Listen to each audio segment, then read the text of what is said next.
Hello, this brief videotape is Study Skills Part 3. We have reviewed the importance of chunking, studying in small chunks of time rather than mass learning, cramming in the last 2 or 3 days before the exam. That kind of thing we have covered, and you can go to the previous tapes if you want to review it. Today I'm going to focus a little bit about how you can go through the process of studying, how to evaluate your own process of learning, and when it might be a good time to come and talk to me to ask questions. I want to note very briefly something about lecture. I have said already that those of you who come to lectures benefit tremendously because it's a good time to start learning, clarify what you may or may not understand in the moment, and take notes, emphasize what may be particularly important to learn, because I do mention in class, and not infrequently. Fairly frequently I mention in class, this is really important to know.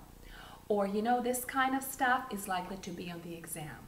Or this is the type of question I may ask you on the exam.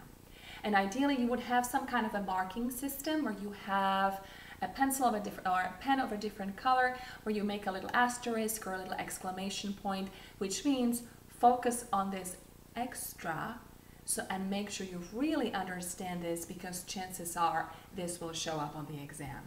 That allows you to prioritize your learning and to really focus on some of the most important material. I also encourage you to review your notes as soon as you leave lecture. So if you can do it right after, just kind of look at what you have written down, summarize in your own words what we have covered, see where the gaps in your clarity are. Chances are there are going to be a lot of things that you're not quite sure about what they mean or what exactly I said. You can write question marks. It's always a good idea to leave spaces in your notes so that you can come back and write in more, maybe question marks, maybe more comments, maybe clarifications, whatever that is.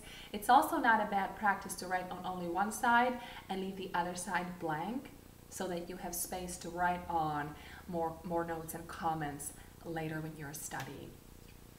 Let's talk about creating about the optimal learning environment. Whether you study at home or in the library or somewhere else, you want to create an environment that is as free of distractions as can possibly be. So you don't want a place where there are lots of people walking by or talking on the phone, or right next to a window where there's a lot of traffic outside. You want to be free of those visual and auditory distractions as much as you can. The second important thing is to have everything ready right there and then. That includes your notes, the notes of Blackboard, the textbook, possibly the practice quizzes, and lots of paper, pens and pencils of different colors, ideally a highlighter or two, and have a system of working that all in. Meaning, have a system for writing in more notes, clarifying or highlighting important information that you keep consistent, so that you know that a yellow marker always means Helena said important to know for the exam, or blue marker means, you know, not sure exactly what this understand, need to clarify, etc.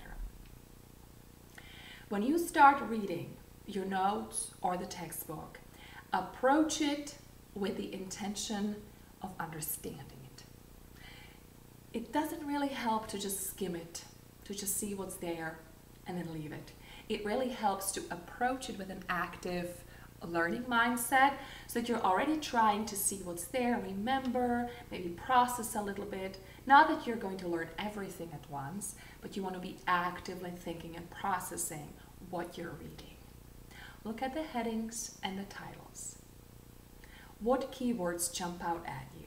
Do you understand what the keywords mean? Can you come up with some very short, succinct definitions of the keywords? If you don't understand a keyword, make sure you understand it. For example, we talked about cognitive psychology, we talked about cognition. Cognition is one of those words that you need to know in this class, and we talked about cognition as something that involves mental processes, thinking, etc. Have a succinct definition that you're very familiar with, that you review a few times if you're not sure what it means until you are familiar with it. And then as you're reading, make an effort to summarize what you have read in your own words.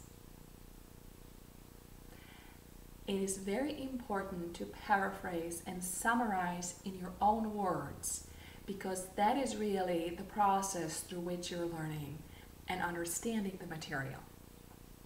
So if you're just verbatim repeating some definitions and not paraphrasing them in your words, in the moment you may feel confident that you're actually learning, but you're not going to be as good at effectively retaining the information as if you're paraphrasing it in your own words. Maybe you're the kind of person who is auditory, who likes to talk about things out loud. Paraphrase it in your own words out loud until it kind of feels right. Allow yourself to fumble. Allow yourself to get stuck 1, 2, 3, 4 times, and don't stop until you paraphrase in a way that makes sense to you. If you're more of a visual learner or you learn by writing things down, write down the summary in your own words and fumble. Cross it out until you get to a summary that makes sense to you. That's the moment when you're actually close to understanding it, or even understanding it already. Ask yourself if you agree or disagree with what you're reading. It's not a bad way to learn something, because you may be, let's say, reading about Freud and his distinction between the unconscious and conscious mind, or about his psychosexual stages of development. If you need to study that for the exam, you can review it and you say, does it make sense to me? Do I really agree with this? Feel free to disagree if that's what makes sense to you to do. And make sure you are clear about your position and the position of the person you're trying to study. Okay, so you're kind of making a distinction there about what you believe, what he believed, and that may be a good way to learn something. And as you are going through this process of learning and summarizing, ask clarifying questions. Ask, does this relate to something that we have learned already? Because a lot of the times it does. And again, if you can tie new information to old information, that helps you learn. Finally, be very clear about what you understand and what you don't understand. So if you are trying to paraphrase something that's just not clicking and you have tried many times and it's not happening, write a note saying, no, don't get that. I don't get that. It's in the textbook, I still don't get that. Make sure that's the item that you come to me with, so that we can discuss it, so that I can clarify it for you. So you're kind of being an observant person of your own process, learning as you go along about what you know and what you don't know, trying to clarify what you don't know, let's say in the textbook or in the notes. And when you get stuck even there, make sure you write it down so that you go and see me.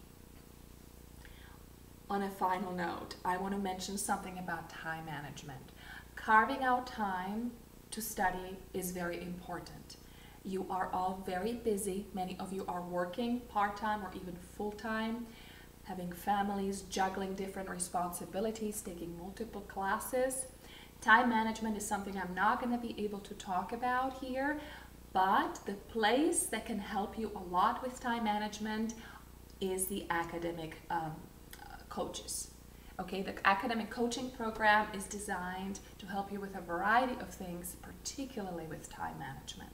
So if that's something that you grapple with, don't hesitate to go and seek out one of the academic coaches and see what they can do for you. That concludes section 3 of study skills.